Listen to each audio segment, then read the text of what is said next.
The silent witness of Rimini.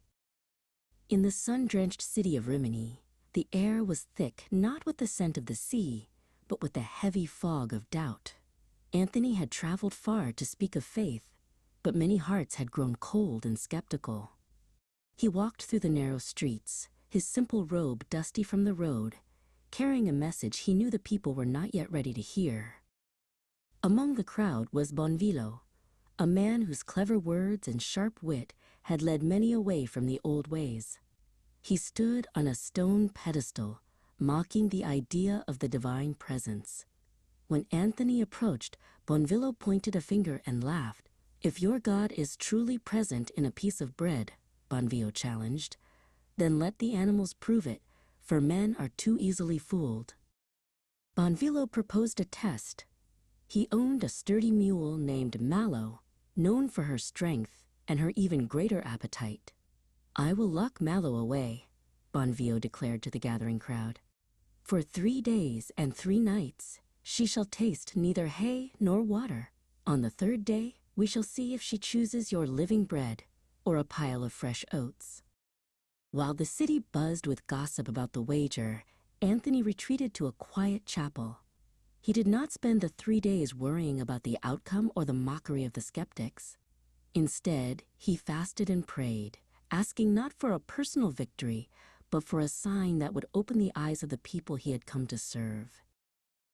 The 3rd morning dawned bright and hot. The entire square of Rimini was packed with people, some hoping for a miracle and others waiting for a laugh. Bonvillo arrived, looking triumphant, followed by his servants, who carried a heavy sack of the finest, sweetest-smelling oats. Anthony arrived last, carrying the golden monstrance with a steady hand. The stable doors were thrown open, and Mallow was led out into the light.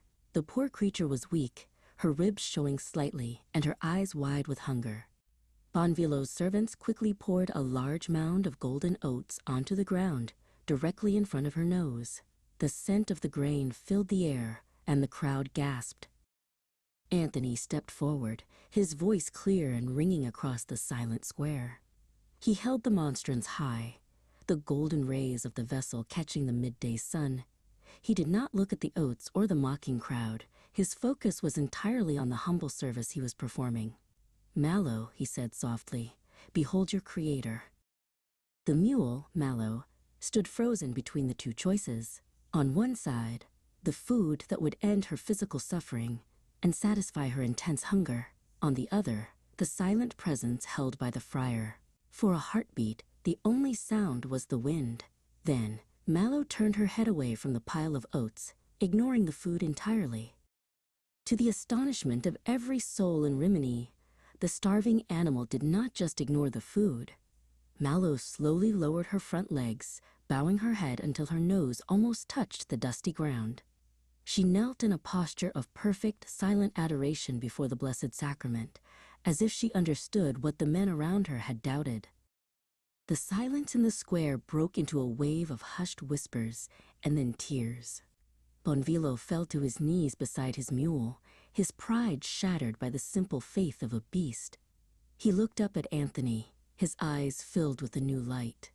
From that day on, the fog of doubt lifted from Rimini, replaced by a faith as steady as the sun